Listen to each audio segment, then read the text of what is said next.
કર્યો હતો તેને 80 વર્ષની વયે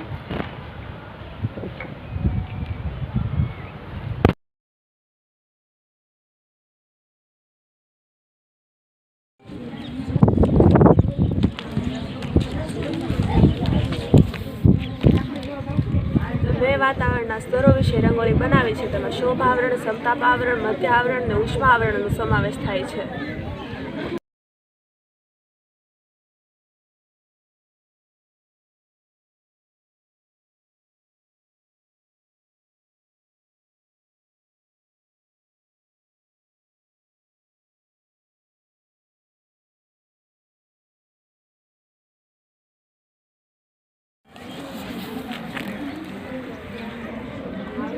આ છે ઓલિમ્પિકનો લોગો.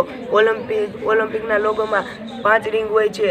તેમાંથી એક રિંગ યુરોપ, એક એશિયા, એક આફ્રિકા અને એક ઓસ્ટ્રેલિયા અને એક અમેરિકા માટે નક્કી કરેલ છે. આ લોગો આંતરરાષ્ટ્રીય રમતમાં જોવા મળે છે.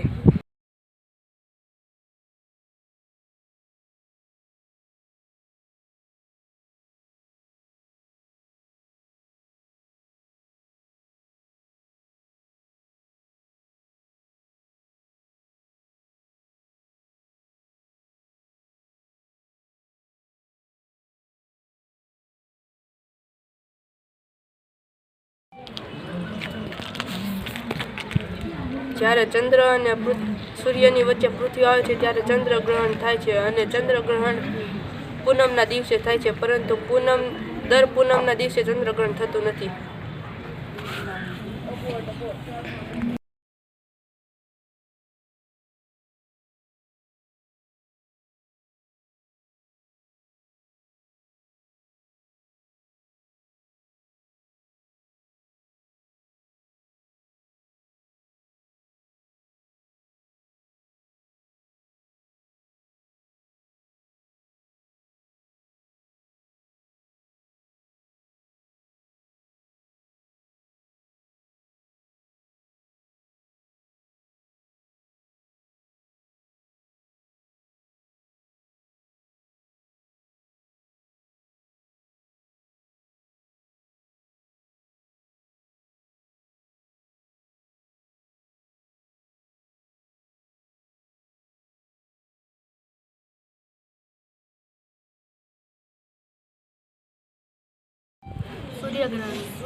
સૂર્યગ્રહણ એક પ્રાકૃતિક ઘટના છે. સૂર્ય અને પૃથ્વી વચ્ચે ચંદ્ર વચ્ચે સૂર્યગ્રહણ થાય છે. આ ઘટના અમાસમાં થાય છે, પરંતુ આ ઘટના દર અમાસે થતી નથી.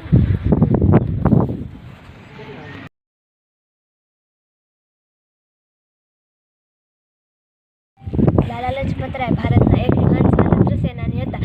તેમને પંજાબ કેસરીના નામથી પણ ઓળખવામાં આવતા હતા. તેમનો જન્મ 28 જાન્યુઆરી 1865ના રોજ પંજાબમાં થયો હતો. તેમના પિતાનું નામ મુનશી રાધાકૃષ્ણ તથા માતાનું નામ ગુલાબદેવી હતું.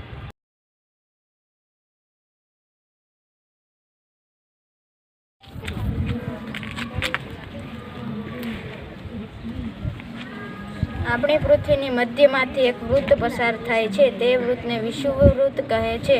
તે વિષુવવૃત્ત આપણા પૃથ્વીના 2 સમાન ભાગ કરે છે. તેમાંથી ઉત્તર તરફના ભાગને ઉત્તર ગોળાર્ધ અને દક્ષિણ તરફના ભાગને દક્ષિણ ગોળાર્ધ. આમ ઉત્તર તરફના ભાગને ઉત્તર અક્ષાંશ અને દક્ષિણ તરફના ભાગને દક્ષિણ અક્ષાંશ પણ કહે છે.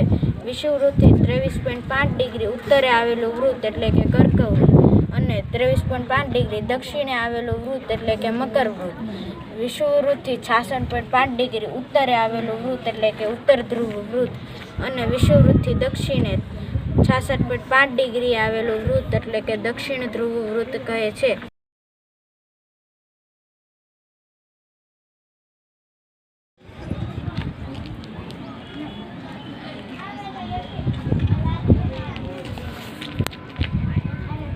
રાજપૂત રાજકુમારી મીરાબાઈ મહેતા રાજવીના પુત્રી હતા. તેઓ નાનપણથી જ કૃષ્ણ ભક્ત હતા. તેઓ કૃષ્ણ ભગવાનને ગિરધર ગોપાલના રૂપમાં પૂજતા હતા. તેઓ એક ભક્ત કવિયત્રી હતા.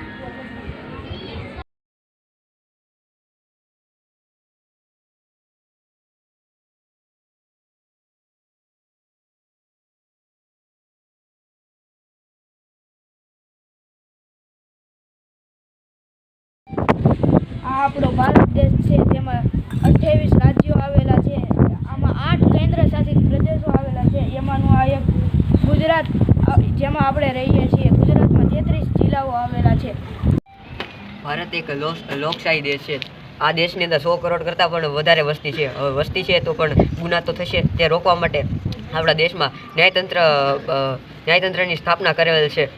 ન્યાયતંત્રમાં 4 અદાલતનો સમાવેશ થાય છે: તાલુકા અદાલત, જિલ્લા અદાલત, વડી અદાલત અને સર્વોચ્ચ અદાલત. તમારે જે વ્યક્તિ સાથે ગુનો થયો હોય છે તેને તાલુકા અદાલતમાં સૌપ્રથમ જવું પડે છે. ત્યાં કેસ દાખલ કરીને તે કેસ વકીલ દ્વારા તે કેસ લડાય છે. જો કેસમાં જે વ્યક્તિને ન્યાય નથી મળતો તે તેની વિરુદ્ધ જિલ્લા અદાલતમાં અપીલ કરી શકે છે. ત્યાં પણ આ વસ્તુ સેમ જ હોય છે.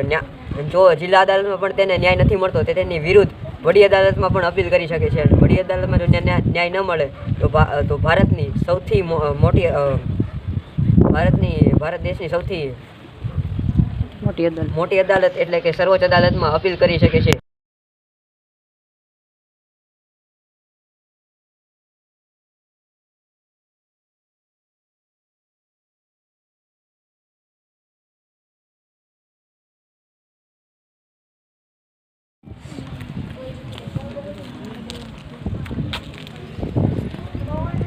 આ છે હોલમાર્ક કે સોના ચાંદી માટેની નિશાની છે. તમે જો સોનું ખરીદવા જાઓ છો ત્યાં આ નિશાની જોવા મળે છે અને આ નિશાની પરથી સાબિત થાય છે કે આ સોનું અસલી છે કે નકલી.